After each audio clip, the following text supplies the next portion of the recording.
नमस्कार छात्रों, फिर से एक बार आप सभी का स्वागत है। पिछले लेक्चर तक हम प्रश्न पत्र क्रमांक 16 उसमें जो अर्थ विज्ञान जो टॉपिक दिया गया था उसको हमने समाप्त किया है और उस टॉपिक के चलते वहाँ पे ये प्रश्न पत्र जो है प्रश्न पत्र क्रमांक 16 भाषा विज्ञान वो भी समाप्त हुआ है। अर्थात सत्र क्रमांक 6 के लिए जितना भी पाठ्यक्रम प्रश्न पत्र क्रमांक 16 में भाषा विज्ञान के पेपर में था वो सभी का सभी हमने समाप्त किया है।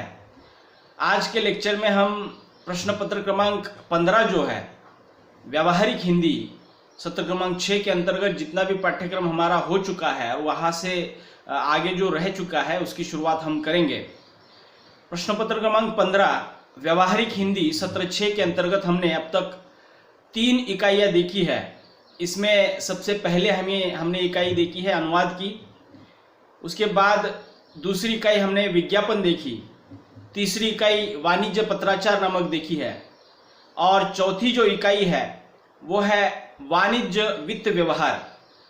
अब देखिए, पहले के जो 3 टॉपिक है मैंने अपनी ओर से उसको विश्लेषित किया है, विस्तार से आपके सामने उसको रखा है।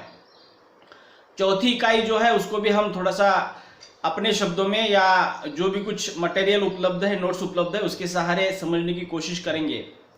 वाणिज्य वित्त व्यवहार मतलब आज के इंटरनेट के ज़माने की ये व्यवस्था है और उसके माध्यम से किस प्रकार बैंकिंग प्रणाली चलती है और बैंकिंग प्रणाली जो है इंटरनेट के माध्यम से किस प्रकार चलाई जाती है, इसके संदर्भ में हम थोड़ी सी जानकारी लेने वाले हैं। इसके पहले के जो 3 इकाइयाँ हमने देखी है अनुवाद के संदर्भ में, पहली इकाई अनुवाद थी, उसमें हमने अनुवाद अर्थ परिभाषा प्रकार स्वरूप ये सभी देखा है, अनुवादक के गुण देखे हैं, सफल अनुवाद की विशेषताएं देखी है और साथ ही साथ व्यावहारिक अनुवाद कैसे किया जाता है, मराठी की कोई सामग्री हिंदी में अगर अनुवादित करनी है तो किस प्रकार की जाती है, इसके संदर्भ में हमने चर्चा की है। दूसरी इकाई हमने विज्ञापन से संबंधित देखी थी, जिसमें विज्ञापन की परिभाषा, प्रकार, विज्ञापन के तत्व, विज्ञापन का महत्व, उसके बाद चित्र के आधार पर विज्ञापन बनाना वगैरह, ये सभी बातें हमने उस इकाई के अंतर्गत देखी है। तीसरी इकाई वाणिज्य पत्राचार से संबंधित थी, अर्थात व्यापार के क्षेत्र में किस प्रकार के पत्र लिखे जाते हैं, क्या उसको लिखने की पद्धति क्या है, उसमें उसका स्वरूप क्या होता है, लिखने का तरीका क्या होता है, तो वाणिज्य पत्राचार का स्वरूप इसके अंतर्गत हमने वो बातें देखी है। उसके बाद प्रकार के अंतर्गत हमने उसके 4 प्रकार देखे, पूछताछ संबंधी पत्र, क्रयादेश संबंधी पत्र, भुगतान संबंधी पत्र और अंतिम है शिकायती पत्र। तो ये 4 प्रकार हमने वहाँ पे विस्तार से उदाहरण सहित देखे हैं, मैंने विषय वस्तु भी आपके सामने रखी है। तो मुझे लगता है कि ये 3 इकाइयाँ समझने के लिए आपको कोई दिक्कत नहीं आई होगी। अगली जो इकाई है वाणिज्य वित्त व्यवहार, ये भी मैं अपने तरीके से आसान शब्दों में आपके सामने प्रस्तुत करने की कोशिश करूंगा। तो वाणिज्य वित्त व्यवहार ये जो इकाई है, इसमें कौन कौन सी बातें पढ़नी है, कौन कौन से मध्य पढ़ने हैं, लगभग 4 मध्य इसमें दिए हैं, अर्थात 4 पॉइंट के भीतर ये इकाई बनाई गई है। उसमें पहला है ई सेवा केंद्र, अर्थात महा ई सेवा, किसान ई सेवा। अत्यंत व्यवहारिक पक्ष को लेकर ये इकाई बनाई गई है, अर्थात हमारी रोज़मर्रा की ज़िंदगी में या हमारे आसपास मौजूद जो भी कुछ व्यवस्था है उस व्यवस्था के आधार पर ये इकाई जो है, हम जहाँ पे हर रोज़ काम करते हैं। अब देखिएगा कि आज डिजिटल ज़माने में सभी जो स्थितियाँ जो है आज इंटरनेट के माध्यम से चल रही है और पेपरलेस काम हो रहा है, अर्थात कागज विरहित काम हो रहा है। तो इसके चलते यहाँ पे किस प्रकार से इंटरनेट के माध्यम से ये बैंकिंग प्रणाली या वित्त व्यवहार की जो प्रणाली है हमारे समाज में स्थापित हो रही है और उसका किस प्रकार लोग फायदा ले रहे हैं, उसकी चर्चा हम थोड़ी सी इसमें करेंगे। तो इसमें हमें एक पहली जो बात देखनी है वो ई सेवा से संबंधित, अर्थात ई सेवा मतलब क्या है, इंटरनेट आधारित जो सेवाएं दी जाती है उसको ई सेवा कहते हैं। और इंटरनेट के माध्यम से महा ई सेवा, अर्थात महा ई सेवा केंद्र वगैरह, आपने आधार कार्ड बनवाया होगा या विभिन्न प्रकार के कागजात बनवाए होंगे या दाखिले बनवाए होंगे, तो महा ई सेवा केंद्र जो है चलाया जाता है, इंटरनेट आधारित होता है। तो वो किस प्रकार काम करता है, उसको कैसे मान्यता मिलती है, और अगर भविष्य में महा ई सेवा केंद्र शुरू करना चाहते हैं तो हमारे पास कौन कौन सी योग्यताएं चाहिए, उसके बारे में थोड़ी सी हम चर्चा इसके भीतर करेंगे। उसके बाद किसान ई सेवा लगभग महा ई सेवा केंद्र से संबंधित ही या उसके जैसा ही है, लेकिन ये स्पेशली किसानों के लिए बनाया गया है। किसानों से संबंधित सरकार की ओर से जो भी योजनाएं पारित होती है, किसानों से संबंधित जो भी कुछ सूचनाएं, जानकारी या जो भी कुछ महत्वपूर्ण बातें जो है किसानों को देनी आवश्यक है, तो ये किसान ई सेवा केंद्र जो है उस रूप में काम करता है। और ये भी इंटरनेट आधारित प्रक्रिया है, अर्थात इसलिए इसको किसान ई सेवा केंद्र कहा जाता है। उसके बाद दूसरा मुद्दा हम देखने वाले हैं ऑनलाइन एप्लीकेशन, अर्थात देखिएगा ऑनलाइन एप्लीकेशन मतलब ऑनलाइन आवेदन कैसे किया जाता है। तो ये लगभग पिछले 10 साल से ये ऑनलाइन प्रक्रिया जो है हमारे समाज में थोड़ी सी विकसित होती गई है, और आज लगभग सभी परीक्षाओं के परीक्षा फॉर्म जो है ऑनलाइन तरीके से भरे जाते हैं। आज हम देखते हैं कि कोरोना के कारण हमारी परीक्षा भी ऑनलाइन हो रही है, उसके फॉर्म भी हमने ऑनलाइन भरे थे, फीस ऑनलाइन भरी थी। ये जो तरीका है ऑनलाइन फॉर्म भरने का, ये थोड़ा सा हमें इस मुद्दे के भीतर समझना है। साथ ही साथ ग्रेजुएशन होने के बाद आपको एमपीएससी करनी है, यूपीएससी करनी है, रेलवे का फॉर्म भरना है या स्टाफ सिलेक्शन का फॉर्म भरना है, तो वो कैसे भरना होता है, उसकी पद्धति क्या है, क्या करना होता है, तो ये थोड़ी सी जानकारी जो है या परिचय के तौर पर इसमें हम थोड़ा सा देखने वाले हैं कि एमपीएससी का फॉर्म अगर भरना है, अर्थात वो प्रतियोगिता परीक्षा जो होती है राज्य सेवा वगैरह, तो उस फॉर्म को भरते समय हमारे पास क्या क्या जरूरी चीज़ें होनी चाहिए, कौन कौन से कागजात होनी चाहिए, किस प्रक्रिया से हमें गुजरना होता है।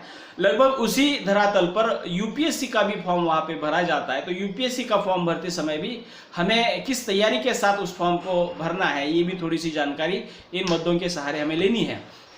अगला उसी में दिया है रेलवे रिक्रूटमेंट, अर्थात रेलवे भर्ती अगर हो जाती है, देखिएगा कि आज हम देखते हैं कि ज़्यादातर केंद्र सरकार की ओर से रिक्रूटमेंट हर साल की जा रही है, लेकिन राज्य सरकार की ओर से वो थोड़ा सा उसमें कमी आ रही है। मतलब राज्य सरकार की ओर से लगभग नौकरी न के बराबर आज पिछले 5-10 साल से भरी नहीं गई है। तो केंद्र सरकार की जितनी भी नौकरियां हैं, रेलवे रिक्रूटमेंट होने दीजिए, स्टाफ सिलेक्शन होने दीजिए, हम जैसे छात्रों को हम अगर हिंदी में ग्रेजुएशन करते हैं तो ये रेलवे की परीक्षा या स्टाफ सिलेक्शन की परीक्षा, ये सभी परीक्षा यूपीएससी वगैरह ये हिंदी के माध्यम से ली जाती है। तो हमारे लिए ज़्यादा कठिन नहीं है, क्योंकि हमारे पास एक भाषा है। अन्य छात्रों की तुलना में हमसे वो ज़्यादा वहाँ पे सहूलियत मिलती है कि हमने हिंदी को पढ़ा होता है, हिंदी को समझा होता है, और हिंदी को बखूबी हम लिखना जानते हैं, समझते हैं। तो इसलिए ये रेलवे की परीक्षा होने दीजिए, स्टाफ सिलेक्शन की होने दीजिए, उसके फॉर्म कैसे भरे जाते हैं, आप हिंदी में भी फॉर्म भर सकते हैं। तो ये आसान तरीका जो है क्या है इसको भरने का वगैरह, तो ऑनलाइन एप्लीकेशन इस मुद्दे के भीतर उसको हम देखने वाले हैं। अगला मुद्दा इसमें दिया है कि ई बैंकिंग, अर्थात ई बैंकिंग मतलब इंटरनेट आधारित बैंकिंग, इंटरनेट बैंकिंग भी इसको कहा जाता है, और इसको दूसरा अंग्रेजी में कहा जाता है कैशलेस ट्रांजैक्शन, अर्थात नगद विरहित व्यवहार। कैशलेस ट्रांजैक्शन मतलब कि कैश के रूप में या नगदी के रूप में पैसे कहीं पर भी व्यवहार में नहीं लाने हैं। डिजिटली पेमेंट का जो आज तरीका चल रहा है उसमें पेटीएम हम देखते हैं, फोन पे देखते हैं, गूगल पे देखते हैं, भीम ऐप है। तो इसके संदर्भ में यहाँ पे कैशलेस जो व्यवस्था है, नगद विरहित जो प्रणाली है, उसको किस प्रकार इस्तेमाल किया जाता है, और इंटरनेट बैंकिंग जो आज चल रहा है, नया ट्रेंड है, और उसके माध्यम से लोग जो है बैंक में जाए बगैर या गए बगैर वहाँ पे बैंक से संबंधित कार्य जो है, अर्थात पैसे भरना, पैसे निकालना, पैसे ट्रांसफर करना, ये सभी काम जो है बिना वहाँ पे बिना बाधा के ऑनलाइन इंटरनेट के माध्यम से वहाँ पे कर रहे हैं। तो मुझे बताना ये है कि ई बैंकिंग, इंटरनेट बैंकिंग, कैशलेस जो सुविधा जो प्रदान की जाती है वो नगद विरहित किस प्रकार से चलती है, उसकी पद्धति क्या है, और इस कैशलेस प्रणाली में कौन कौन से ऐसे एप्लीकेशन है, उसमें पेटीएम है, भीम है, तेज ऐप है, तो ये किस प्रकार से काम करते हैं, उसका निर्माण किसने किया, उसकी व्यवस्था क्या है, किस प्रकार से पैसे एक जगह से दूसरे जगह चले जाते हैं, आपका जो खाता होता है वो इस ऐप के साथ किस प्रकार जोड़ा जाता है। तो ये थोड़ी सी बातें आप जानते होंगे, लेकिन थोड़ा सा आपने इसको डिटेल में नहीं समझा होगा कि पेटीएम किसने बनाया, भीम ऐप किसने बनाया, उसकी शुरुआत कब हुई, ये थोड़ी सी बातें इसमें हमें देखनी जरूरी है। तो इंटरनेट बैंकिंग के साथ साथ यहाँ पे पेटीएम, भीम, तेज, ये सभी बातें थोड़ी सी हम देखने वाले हैं। चौथा मुद्दा जो है ये थोड़ा सा प्रैक्टिकल मुद्दा है वो Akashvani, rail, press, Doordarshan, bank में प्रयुक्त प्रयोजनमूलक हिंदी, अर्थात आकाशवाणी जो केंद्र होता है, रेलवे का जो कार्यालय होता है, प्रेस जो होती है, जो विभिन्न प्रकार के समाचार पत्र वहां से निकलते हैं, दूरदर्शन का ऑफिस होता है, बैंक होती है, अर्थात यहाँ पे जो प्रयुक्त जो भाषा है प्रयोजनमूलक हिंदी, आप देखते होंगे कि लगभग सभी नेशनलाइज बैंकों में हिंदी के माध्यम से कामकाज चलता है। आप जिस भाषा को अपनाते हैं उस भाषा में, अंग्रेजी या हिंदी में वहाँ पे कामकाज चलता है। तो यहाँ पे इस चौथे मुद्दे के भीतर ये दिया गया है कि प्रत्यक्ष भेंट तथा निरीक्षण के आधार पर वृत्तांत लेखन। असल में इस कोरोना के कारण अब इस मुद्दे को हमने पिछले साल तक ये सब कुछ किया है कि छात्रों को हमने बैंक लेके गए, हम रेलवे के कार्यालय में लेके गए, प्रेस में लेके गए। तो इस कोरोना के कारण शायद ही मुमकिन नहीं होगा, लेकिन मैं अपनी ओर से आपको बताना चाहता हूं कि आप शायद अगर कभी बैंक में गए हैं या रेलवे के ऑफिस में गए हैं या आकाशवाणी केंद्र पर गए हैं या किसी प्रेस में गए हैं, तो वहां पे थोड़ा सा उसको आप निरीक्षण कर लीजिएगा कि वहां पे किस प्रकार भाषा के माध्यम से काम किया जाता है। बैंक में आप देखते हो कि विभिन्न प्रकार की सूचना पट्ट लगाए जाते हैं, नोटिस बोर्ड जिसको कहा जाता है।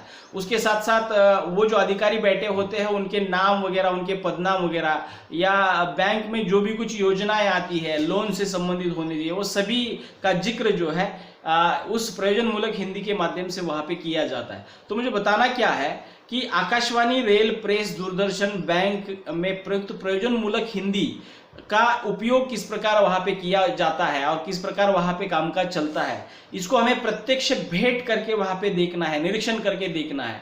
और उसके आधार पर परीक्षा में हमें लिखना होता है कि बैंक में प्रयोजनमूलक हिंदी की स्थिति कैसी है या बैंक में प्रयोजनमूलक हिंदी किस प्रकार अपनाई जाती है। तो ये थोड़ी सी बातें जो है प्रत्यक्ष भेंट अथवा निरीक्षण के आधार पर, जिसको हम प्रैक्टिकली कहते हैं, उसको हमें समझना था। लेकिन थोड़ा सा इस कोरोना के कारण, लॉकडाउन की वजह से ये हम नहीं कर पाएंगे। अगर आप खुद कभी इस प्रकार बैंक में गए हैं तो आप, मुझे लगता है कि वहाँ पे थोड़ा सा भी आप नज़रें घुमाएंगे तो आपको इस प्रकार की जानकारी वहाँ पे मिलेगी और उसके आधार पर आपको वो समझ में आ जाएगा कि किस प्रकार वहाँ पे प्रयोजनमूलक हिंदी इस्तेमाल की जा रही है।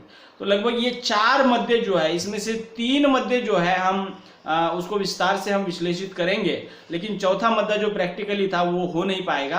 आप अपनी ओर से उसको समझने की कोशिश कीजिएगा।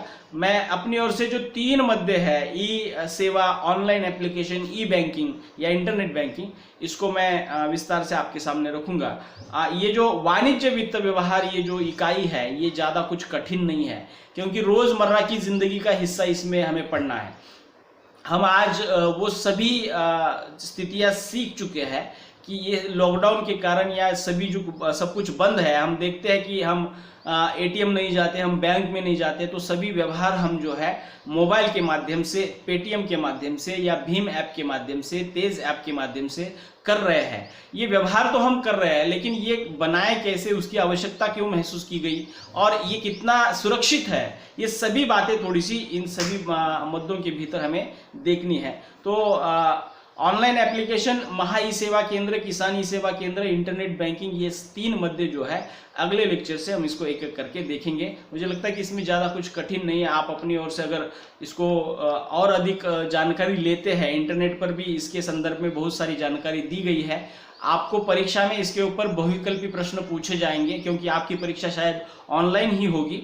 तब वहाँ पे इसको प्रश्न के तौर पर अगर विचार किया जाए तो पेटीएम डैश डैश ने बनाया, या पेटीएम की शुरुआत डैश डैश से हुई, या भीम ऐप या भीम का फुल फॉर्म क्या है, इसके संदर्भ में ये परीक्षा के अंतर्गत प्रश्न आ सकते हैं। तो थोड़ा सा उस दृष्टिकोण से इस इकाई को समझने की कोशिश कीजिएगा। ये ज़्यादा कुछ कठिन नहीं है, हमें इसमें ज़्यादा कुछ विस्तार से लिखना नहीं है। इसके संदर्भ में मात्र जानकारी या वो जो हम इस्तेमाल कर रहे हैं वो है क्या, ये थोड़ी सी जानकारी या वो जो समझ है हमें प्राप्त करनी है। तो इस तरह से ये अगर 4 नंबर की इकाई यहाँ इसके बाद जब समाप्त हो जाएगी तो ये भी पेपर जो है लगभग हमारा पूरा हो जाएगा। तो मुझे लगता है कि अगले लेक्चर में हम इसकी शुरुआत करेंगे। अभी मैंने जितना भी कुछ बताया है उसको थोड़ा सा समझने की कोशिश कीजिएगा, और अगले लेक्चर से वाणिज्य वित्त व्यवहार इकाई क्रमांक 4 जो है उसकी शुरुआत हम करेंगे। तब तक के लिए रुकते हैं। धन्यवाद।